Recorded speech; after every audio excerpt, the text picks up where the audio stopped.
We look back on a snowy and busy winter in our Best of 2020 series.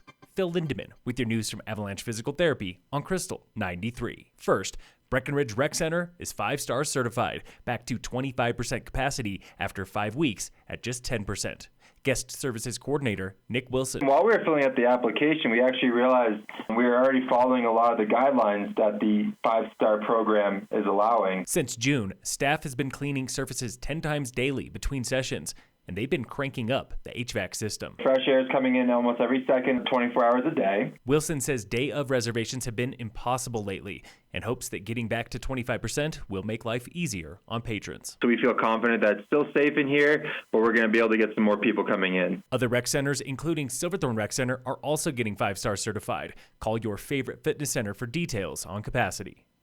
A 47-year-old Summit County man died of respiratory failure due to COVID-19 earlier this month, the 4th confirmed local death from the virus and 6th related to the virus. The man was airlifted from Summit Medical Center to Colorado Springs and died December 7th. Health officials did not report it until today, citing lag time between his death and a coroner's report. We're counting down the hours to 2021 and looking back on the feast and famine of winter 2020. We like to have a name for every one of our avalanche paths just so we can have good reference point and talk about it, and we also want to tie it back to a little bit of history. That was Breckenridge ski patroller and Frisco Mayor Hunter Mortensen explaining how avalanche paths on Peak 6 got their names. We're naming a lot of our new avalanche terrain after our avalanche dogs who've moved on and served us well and now are up in the great kennel in the sky. So Rue and Rudy were two of our avalanche dogs who had a great career here, and now they're forever remembered on our terrain atlas. This past winter started with record snowfall in October, more than 4 feet at Breckenridge, and powder was healthy through February. We talked to skiers at Copper, snorkeling through 2.5 feet of fresh during Dew Tour, part of a record 93 inches that month. It's been amazing. One of the best powder days I've ever had. It is really deep.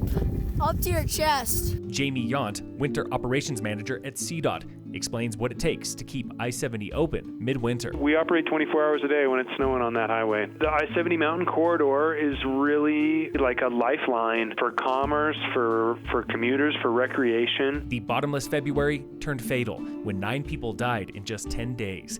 Ethan Green with the CAIC after Summit and Eagle counties were rocked by 100 avalanches in 7 days, and 2 snowbikers were killed. It wasn't this huge avalanche, but the terrain that they were in created a very dangerous situation and a very deep debris pile. Inbound skiers died from falls, crashes, and heart attacks, and Vail Resorts is still in court for one death, a chairlift strangulation at Blue Sky Basin.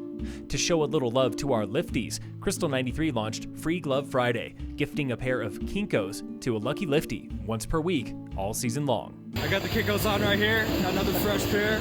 We're gonna change them out here, appreciate it. But Free Glove Friday ended when COVID came in early March and scared away the snow. Not a single Summit resort got more than 2 feet that month, historically one of the snowiest. When chairlifts shut down, skiers hit the backcountry. State Patrol Captain Jared Rapp, after thousands swarmed Loveland Pass and US Highway 6 on March 20th. And we'd love to keep these areas open for people to go out and recreate in during these social distancing orders, but we have to be able to have cooperation to do it safely, and we can't have people dying on our roads. In late March, 2 local split boarders set off a slide above the Eisenhower Tunnel and now face criminal charges, the first ever in Colorado. Tune in again tomorrow at 4 and 5 p.m. for our week-long Best of 2020 recap. In sports, Michaela Schifrin took 3rd at World Cup Slalom in Austria today. Earlier today in Italy, Team USA's Ryan Cochran-Siegel claimed the first World Cup title of his career, winning Super G by 0.8 of a second, the first men's American Super G win since Bodie Miller in 2006. Men race downhill tomorrow. Tonight, the CU Buffs face number 8 Texas in the Alamo Bowl at 7 on ESPN.